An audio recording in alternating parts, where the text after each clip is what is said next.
Something many fans forget about Avatar: The Last Airbender is the tragic backstory surrounding Jet's family, and specifically those responsible. Well, the identity of this man who burned down and absolutely slaughtered the family of Jet was actually revealed to us and nobody noticed. But I went through the show and I found it, so I'm going to reveal it to you today, and it probably will shock you because they actually show up in the comics later, and they're not treated with absolutely any distaste, any disgust. They're just allowed to roam around free. So you might remember that Jet was brainwashed during his time in Ba Sing Se, and eventually Katara healed his mind, and during that very short window that not many people actually noticed when watching the show, we find out that the guys from the Rough Rhinos actually were the ones who destroyed Jet's village and killed his family. Nobody noticed this, nobody even reacted to this, because the Avatar team had of course already interacted with the Rough Rhinos at that point, and they didn't give any reaction to that, and nobody in the fandom did either. It seemed to have slipped under the radar for all but the most attentive of fans. So let's get into the history of the guys who did this, and a bit about what happened to them after the show, because that is pretty unknown. When Jet was a young boy, a group known as the Rough Rhinos, an elite cell of Fire Nation cavalry who rode Komodo rhinos, entered his village and burned it to the ground, massacring the villagers, his friends, and eventually his family as well. This horrific incident emotionally scarred Jet on a deep level, and he vowed to stop the Fire Nation at any cost, even that of innocent life. Well, the group behind all of this, the Rough Rhinos, was founded by a man named Monkey. Yes, Monkey, but it's spelled Mongke. And he actually appears at various other points in the history of Avatar. He was a Fire Nation soldier who rose to notoriety as the leader of the cavalry squad under General Iroh's strict command. This squad grew a horrific reputation as a feared group known for their merciless and destructive missions against the Fire Nation's enemies. Once General Iroh stepped down from his active duties, Monkey and the Rough Rhinos left the Fire Nation's army and became mercenaries, offering their services to the highest bidder, making a pretty penny by carrying out vicious acts across the world. So yes, they served under General Iroh. This change in management allowed them to operate more freely, undertaking missions like tracking down Onomu, a Fire Nation defector on behalf of Fire Lord Ozai, and Monkey viewed this mission as a defining moment for his group, underlining their loyalty to the Fire Nation's cause while still maintaining the group's individuality. These guys were mercenaries and roughshots. So after a few years of pillaging and working as mercenaries, the Rough Rhinos had their first encounter with Team Avatar. While attempting to raid their campsite, they underestimated their prowess and failed to capture Aang, instead managing only to steal Sokka's boomerang.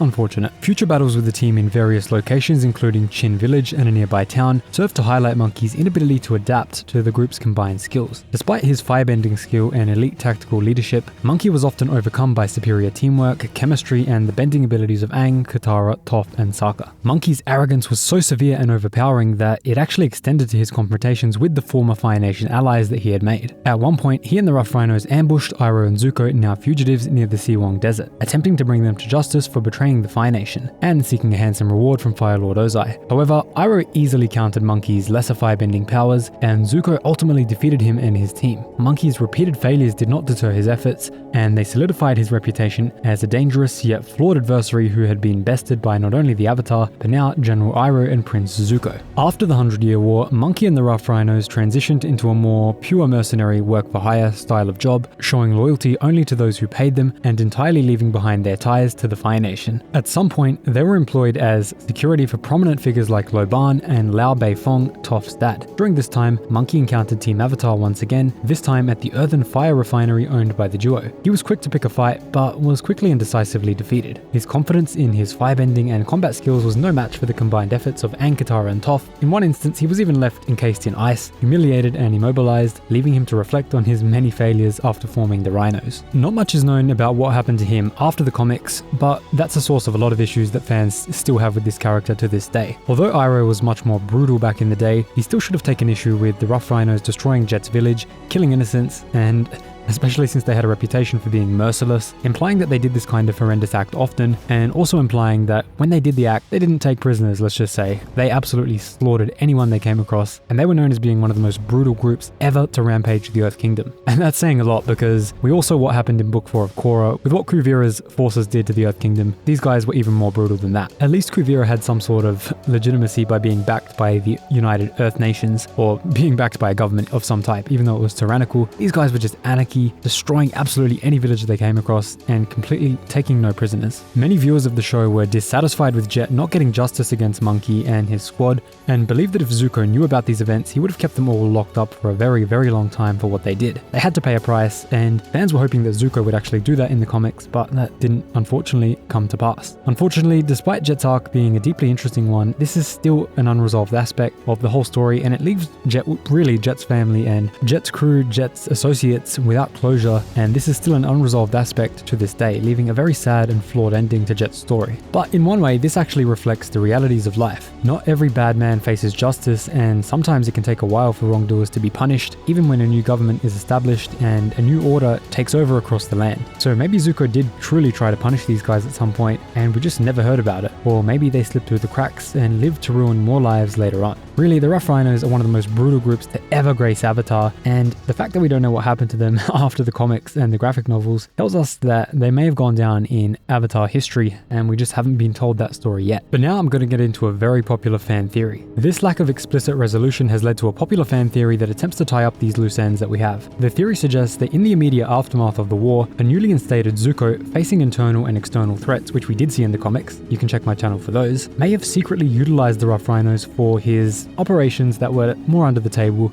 and ones that he definitely wouldn't tell Aang about. This would explain their continued activity despite their past atrocities, and it would explain why Zuko didn't punish them, put them in jail, or pretty much why they go absolutely unscathed despite being one of the most brutal groups in the Fire Nation and Earth Kingdom. Now, to make Zuko not completely off base and outside of his moral compass, the theory suggests that after he used them, he definitely would have exiled them outside of the Fire Nation, and definitely outside of the Earth Kingdom as well, since he had connections there, instead of putting them in prison, because if they're not in prison, he would have had to exile them to keep his moral compass. You can't just let them free and let them off to roam and absolutely maraud at any village that they come across. Even after Ozai's defeat, we can see in the comics that there are plenty of pro-war factions, and Zuko may have used the Rough Rhinos to take out these pro-war factions so that a rising sentiment of war, revenge, and wanting to take back the lands that the Fire Nation lost, especially in the Earth Kingdom colonies, so he could take out those guys and not have an opposing force. Now, this does seem a little bit out of character for Zuko, but facing such a threat, being such a young leader with no experience, maybe he turned to these methods to take out his political enemies. The Rough Rhinos, with their combat experience and ruthless reputation, could have been used to discreetly suppress these internal threats, gathering intelligence, carrying out targeted arrests, or even preventing planned attacks without creating public panic or inflaming tensions. I mean, it doesn't look like the state did it if a little group of mercenaries just happens to take out the biggest political opponents of Zuko, and the ones that want the Fire Nation to return to their full glory, those guys that still support Ozai and want to take back the Earth Kingdom colonies. Of course, we know eventually what happened to the Earth Kingdom colonies, and there was almost a war about this. They became the United Republic, and basically the Earth Kingdom lost them, the Fire Nation lost them, and they became a whole separate nation, which is where the Avatar the Legend of Korra takes place. Of course, we see the Earth Queen in Korra very upset about this, still wanting her land back, because the Fire Nation did just steal that land, and then it was just taken away from the Earth Kingdom again and given to the United Republic. So I want to hear what your opinion on that removal of land was. Tell me in the comments down below, and if you made it this far, drop a massive thank Mr. Zuko in the comments down below. Let's hope he didn't go too far out of his moral compass. Thanks so much for watching this backstory about the Rough Rhinos. If you want to see more lore like this, hop in the comments down below, leave a like, leave a subscription, and I'll see you in the next video.